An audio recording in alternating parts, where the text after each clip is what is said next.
Lah kalau ini misalkan Kiai Imad menyampaikan tesis. Kalau saya sih sebenarnya Kiai Imad itu tidak menyampaikan tesis, tapi antitesis.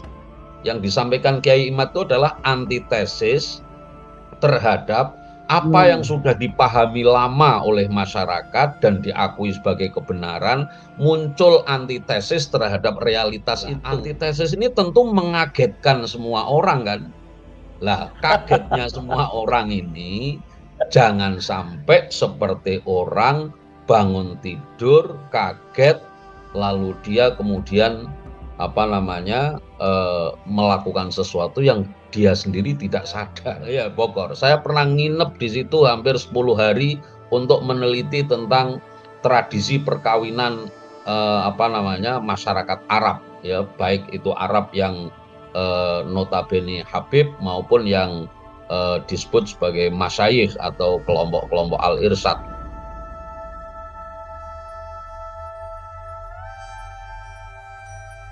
Ya, karena itu saya akan memberi arah ya terhadap seminar itu, bahwa satu catatannya, dalam seminar itu meskipun ada dialog, maka ini di Universitas Islam, maka tentu kita harus menjaga apa yang disebut dengan adabul hiwar, ya, tata krama etika orang berdiskusi itu bagaimana.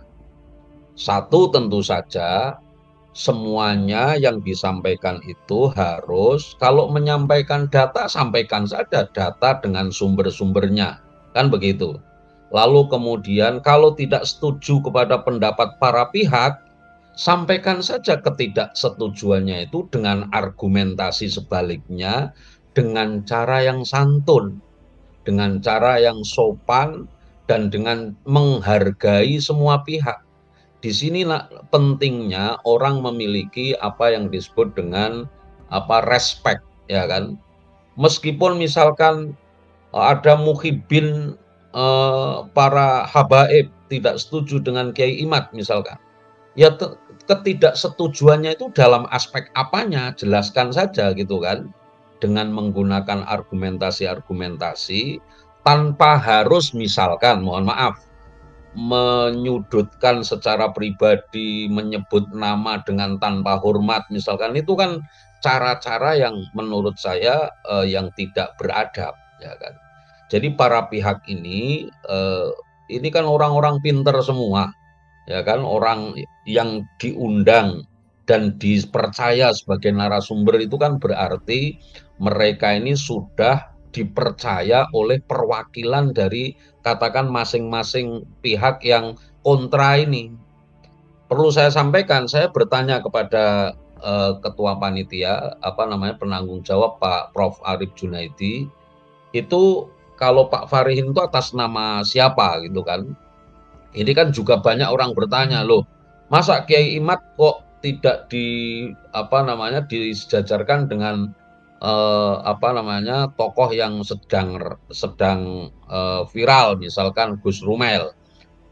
Saya pastikan panitia sudah mengundang Gus Rumel, lalu Gus Rumel tidak bisa, lalu beliau merekomendasikan nama Mas Kiai Farihin. Artinya ini saya pastikan kepada para audien bahwa panitia itu sudah melakukan istilah orang berupaya untuk menyeimbangkan forum ini. Itu sudah diupayakan, ya kan, sudah diupayakan melalui berbagai cara. Kepada Robitoh bahkan ada dokumentasi YouTube-nya, panitia sudah datang ke kantor Robitoh ke Jakarta juga untuk mengutus perwakilan datang pada diskusi ini. Jadi menurut saya, wahai Robitoh maupun wahai para pendukung Kiai Imad, ya kan, maupun orang-orang yang hanya berminat saja terhadap wacana ini, datanglah ke sini bersama-sama dengan niatan yang baik, yaitu kita untuk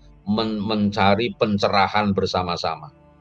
Nah, prinsipnya Mas Yusuf, saya sebagai moderator tentu saya akan berikhtiar untuk senetral mungkin, ya, senetral mungkin dalam pengertian meskipun saya mungkin memiliki kecenderungan pribadi, maka saya akan bertindak senetral mungkin agar semua pihak merasa nyaman untuk bisa menyampaikan ide-idenya. Nah, ini tentu saya harapkan bahwa semua pihak yang mau datang ke diskusi ini jangan kemudian membawa bayangan bahwa oh ini nanti mesti rame ini, geger ini. Nggak akan geger, ya kan? Saya pastikan kalau semua menggunakan nalar akademis dengan baik, apa yang mau digegerin?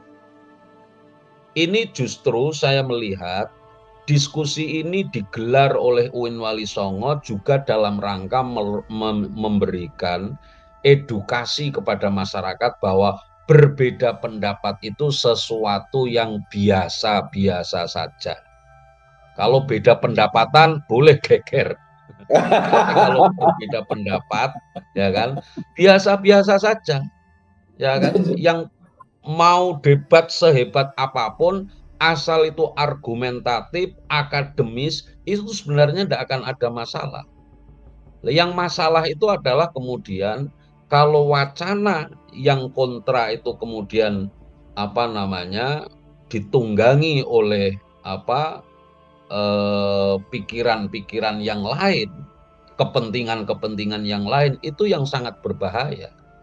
Coba kalau kita dulu belajar di semester 1 di IAIN itu tentang sejarah Islam, perpecahan umat Islam, perbedaan pikiran sejak mulai meninggalnya Sayyidina Ali, lalu muncul Syiah, muncul Khawarij, muncul kelompok-kelompok itu kan sebenarnya kelompok pemikiran. Bisa geger itu karena apa? Karena ada ditunggangi kepentingan politik. Sehingga terjadi peperangan. Lah kalau ini misalkan Kiai Imad menyampaikan tesis. Kalau saya sih sebenarnya Kiai Imad itu tidak menyampaikan tesis, tapi antitesis.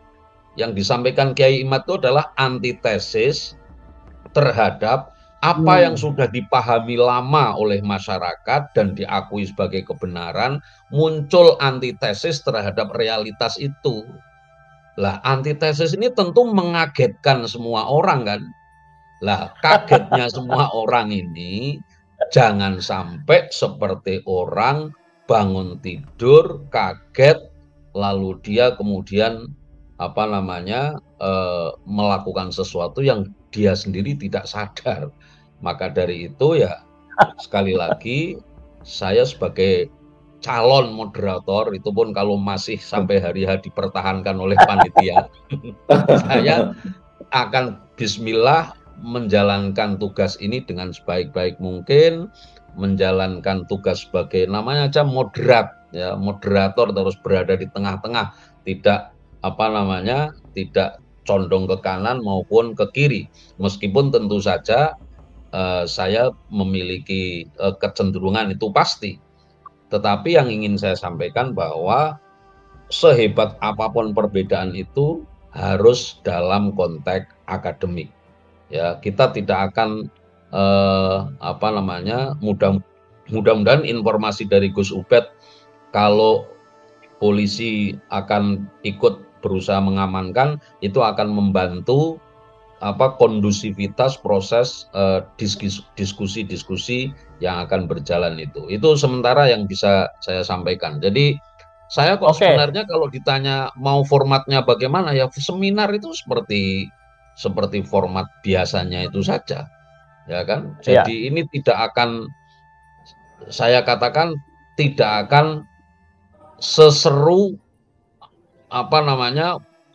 forum debat. Ini namanya, ini coba panjenengan para pengunjung ini melihat tema diskusinya kan menarik. Migrasi, agama, dan peran sosial keagamaan klan Ba'alawi di Indonesia.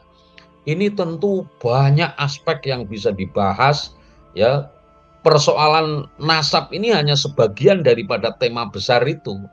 Tapi mungkin karena kondisi ini, wacana ini sudah lama bergaung di medsos, saya kira memang nanti saya menduga orang fokusnya pada soal apa namanya, Ngasal ya. antitesisnya Kiai Imad itu tadi. Padahal sebenarnya tema ini sangat luas sekali. Bagaimana Iya, menjelaskan iya, iya. proses migrasi apa namanya orang-orang Hadromi ke Nusantara misalkan. Saya sudah sedikit banyak mulai atau sudah lama sebenarnya membaca buku, misalkan saya punya buku misalkan Politik Islam Hindia Belanda yang diterbitkan LP3S ya, yang ditulis oleh Akib Suminto. Lalu ada Hadramaut dan Koloni Arab di Nusantara yang itu terjemahan bukunya Van den Berg yang diterbitkan oleh INIS tahun 89. Karena saya juga pernah pengalaman meneliti tentang eh, Arab apa namanya kelompok Habib ini.